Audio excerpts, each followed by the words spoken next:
At the heart of human existence lies a silent and powerful force: fear. Often painted as an inevitable part of life, emotions like anxiety and pain are not simply personal burdens to bear, but are intricately woven into the very fabric of societal control. Over the centuries, those in positions of power have understood something profound. Fear and suffering can be powerful tools, shaping and manipulating human behavior to preserve the status quo. In the 17th century, the philosopher Baruch Spinoza took a bold step forward in unraveling this idea. His work was not just intellectual, but deeply psychological. Spinoza, a rationalist ahead of his time, dissected the human experience, revealing how emotions such as fear and anxiety aren't personal weaknesses, but responses that have been cultivated and exploited by societal and external pressures. He argued that these emotions, while seemingly natural, are not inevitable. Rather, they are the byproducts of misunderstanding the nature of reality. The illusion of fear, a notion that many of us have come to accept as intrinsic to life, is in reality a construct. People often believe that fear and suffering arise from events themselves, but Spinoza taught us that our reactions are shaped by deeper forces: our interpretations, expectations, and the societal conditioning that influences our perception. Fear is not a universal constant, but an emotional response shaped by the mind's misguided beliefs. This video will delve into Spinoza's profound philosophy on the nature of fear, suffering, and how these emotions can be unraveled. Understanding his teachings opens the possibility of freedom, offering a pathway to psychological liberation and existential clarity. By examining his perspective, we can challenge the internalized narratives that have held us captive for so long and discover the revolutionary act of breaking free from fear itself. Section 1. Spinoza's Philosophy, a Revolutionary Mind. Baruch.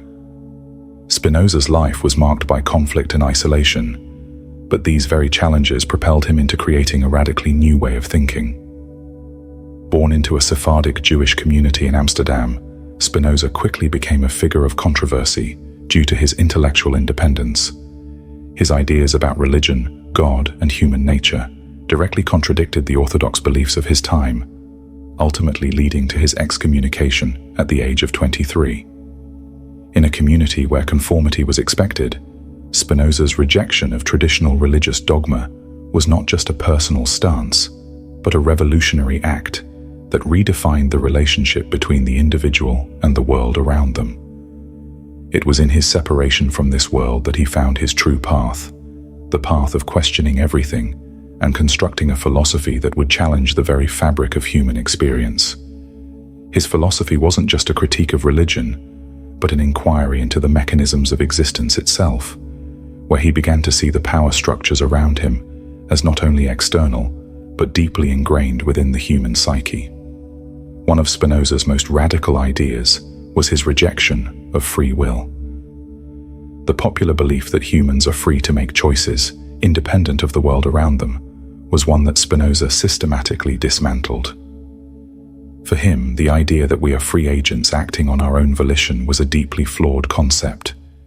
Instead, he proposed that every thought, every feeling, every action we take is the result of an intricate web of causes, biological, psychological, societal, that stretch far beyond our conscious control. This understanding challenges the very way we perceive ourselves, forcing us to reckon with the truth that our lives are not determined solely by individual choice, but by the invisible forces that govern our inner and outer worlds. To understand this concept is to confront the uncomfortable reality that we are not the autonomous beings we imagine ourselves to be. This knowledge, however, holds the key to breaking free from the mental prisons we have built for ourselves, a vital step toward true psychological freedom. One of the profound implications of Spinoza's philosophy is his perspective on suffering. Unlike the conventional view that suffering arises from external events, Spinoza argued that suffering comes from our internal expectations about those events. He believed that it is not the events themselves that cause pain, but our attachment to a particular idea of how things should be. If you lose a job, for example, the grief isn't just about the loss itself, but about the fear of what that loss might mean, the anxiety of not measuring up to the standard of success that society has laid out. This idea reframes how we experience pain, suggesting that it's not the circumstances that are inherently unbearable, but the meaning we attach to them. If you could change your expectations, your experience of life could radically shift. Spinoza's insight here offers a powerful tool for anyone seeking to free themselves from emotional suffering. Instead of blaming the external world, we can turn inward, recognizing that much of our distress comes from our unwillingness to accept life as it is. In addition to challenging the concept of free will, Spinoza's ideas attack the very structures that perpetuate human suffering. The institutions of his time, whether religious, political, or social, were not merely places of governance. They were mechanisms of control that kept individuals in a state of fear and submission. These institutions thrived on human anxiety, creating an environment where people feared the unknown, the unfamiliar, and the uncontrollable. The collective mindset promoted by these forces held people in a state of constant unease, thereby consolidating power over them. Spinoza saw through this facade, understanding that institutions didn't just wield control over bodies, but over minds. His critique was not just about reforming systems of power, but about liberating individuals from the very mindset that allowed such systems to flourish. To challenge the societal structures was to challenge the mind's conditioned responses to them, a liberation that begins within, not outside. At the heart of Spinoza's philosophy lies the notion that happiness and peace are not attained through control or manipulation of the world around us. In fact, the pursuit of control is a trap in itself. The more we try to impose our will on the world, the more we become entangled in frustration and suffering. Spinoza proposed that true happiness comes from accepting reality as it is, from understanding that everything unfolds according to natural laws, and that our resistance to this truth is what causes us distress. To embrace life's events as part of the larger interconnected whole is to free oneself from the expectations that bind us. By letting go of the need for control and instead fostering acceptance, we gain access to a life without fear. This acceptance is not resignation. It's the realization that peace comes not from fighting life, but from understanding it on a deeper, more profound level. As we consider Spinoza's radical view on the nature of existence, it's clear that his teachings offer profound insights into the workings of human suffering. Yet understanding his philosophy is just the beginning. In the next section, we will explore how Spinoza's perspective on emotions can provide a clear path toward overcoming the fear and anxiety that have been ingrained in our lives. Section 2. The 3 steps to manage fear and suffering. When fear, sadness, or anger arises within you, it often feels like a force to be reckoned with. These emotions can be overwhelming, drowning out your ability to think clearly and act rationally. But what if you were to view them not as threats, but as signals? Spinoza's revolutionary insight teaches us that emotions are not our enemies. They are natural responses that hold valuable information about our state of being.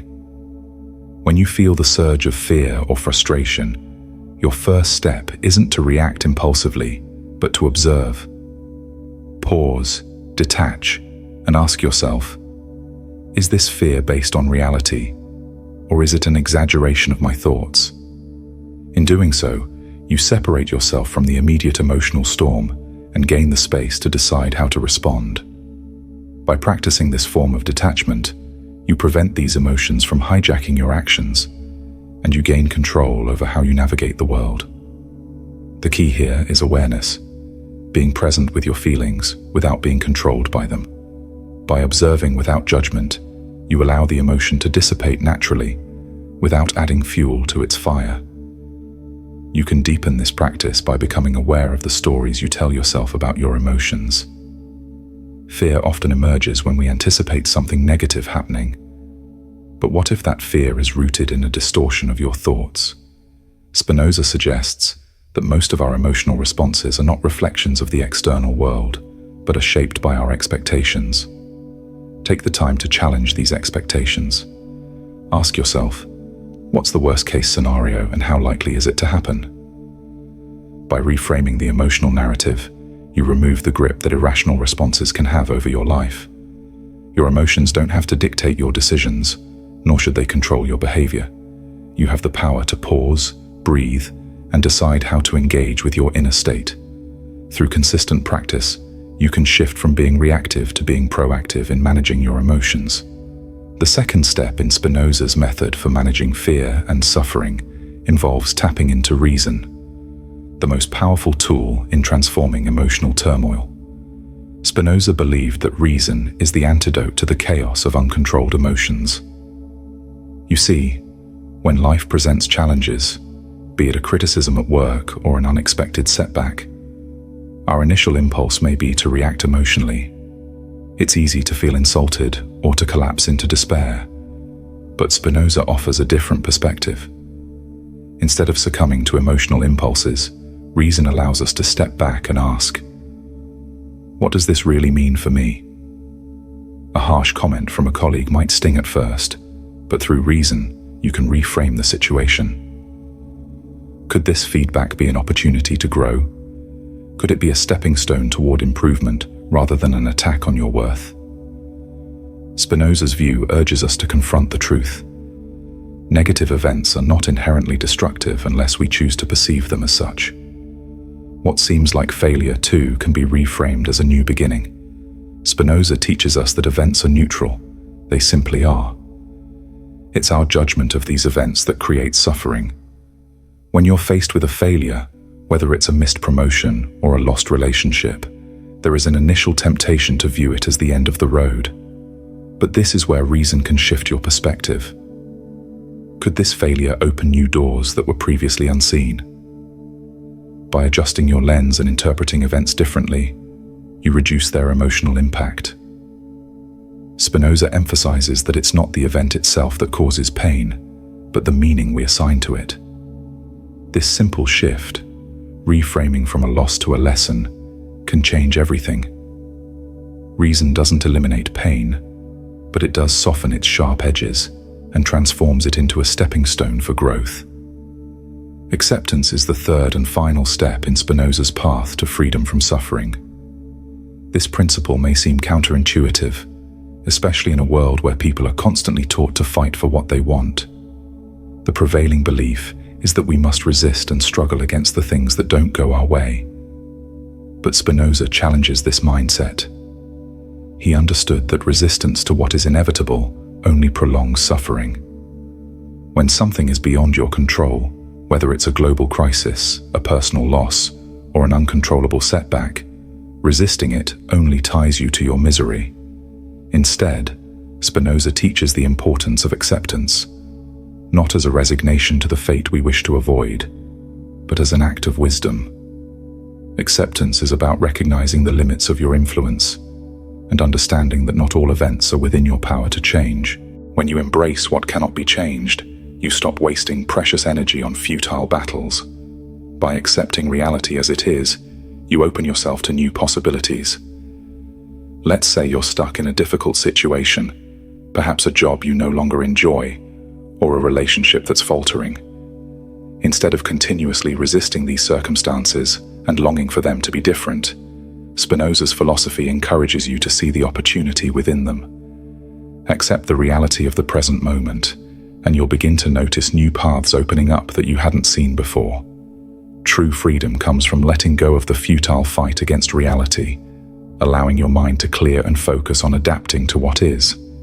In doing so, you stop fearing the inevitable and start navigating the world with clarity and peace. As we see, Spinoza's method for managing suffering and fear doesn't require the world to change, only the way we relate to it. The next section will delve into the deeper implications of this shift in perception, exploring how understanding Spinoza's insights can lead to an enduring sense of inner peace and freedom. Section 3. Spinoza's legacy, a life free from fear. When you think about inner freedom, it's easy to picture a life filled with wealth, success, and recognition. But Spinoza's story offers a profound lesson that true freedom isn't measured by external achievements. Despite his lack of material wealth or public acclaim, Spinoza reached a state of inner peace that many people only dream of. He achieved this not through acquiring external possessions, but by deeply understanding the nature of reality. Spinoza's wisdom was rooted in the realization that life, as it is, cannot be controlled or altered by our desires. Instead of wishing for a different world, he learned to accept the world for what it was. This acceptance was his key to freedom. For Spinoza, real freedom didn't come from controlling external circumstances, but from mastering the internal world of thoughts, emotions, and responses. In this, he found serenity, a state that's not dependent on what happens around him, but on how he understood and reacted to those events.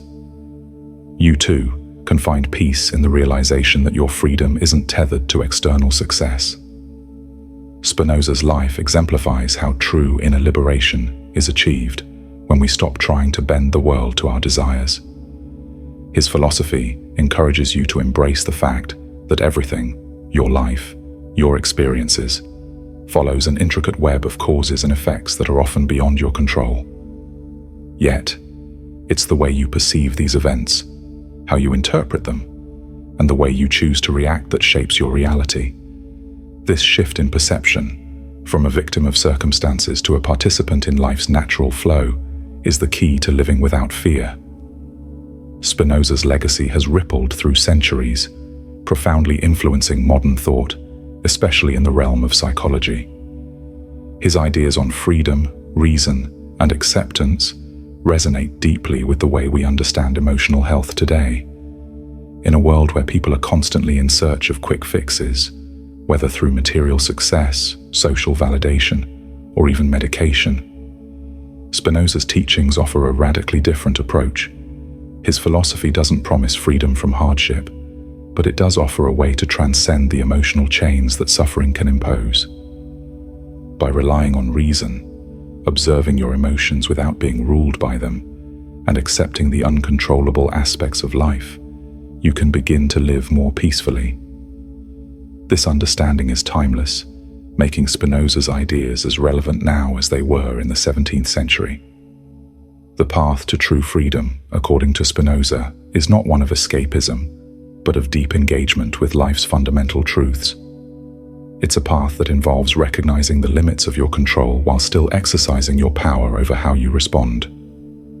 Understanding that reality is unchangeable doesn't mean resigning yourself to despair. It means acknowledging the world for what it is and choosing how to navigate it. It is this shift in mindset, this acceptance of reality without judgment or fear, that allows you to live without the burden of existential anxiety. The fear of the unknown, the regret of the past, and the uncertainty of the future no longer have the same hold over you. Instead, you become grounded in the present, liberated by the realization that how you interpret and react to life is yours to decide. This kind of freedom isn't just an abstract philosophical concept. It's something that can change the very fabric of your existence. Those who truly grasp Spinoza's perspective no longer live in the grip of anxiety or regret. They realize that suffering isn't an inherent part of the human experience. It's something that can be managed or even eliminated through emotional detachment, acceptance, and rational understanding. It is the ability to recognize that the world doesn't owe you anything, and that nothing needs to be perfect for you to find peace. The world will always present challenges, but it is your interpretation of those challenges that determines whether you live in fear or freedom. Spinoza's philosophy provides you with the tools to break free from the cycle of anxiety and suffering and step into a life of clarity and serenity. The next step is to consider how you can incorporate these profound insights into your own life, transforming how you face fear and suffering on a daily basis.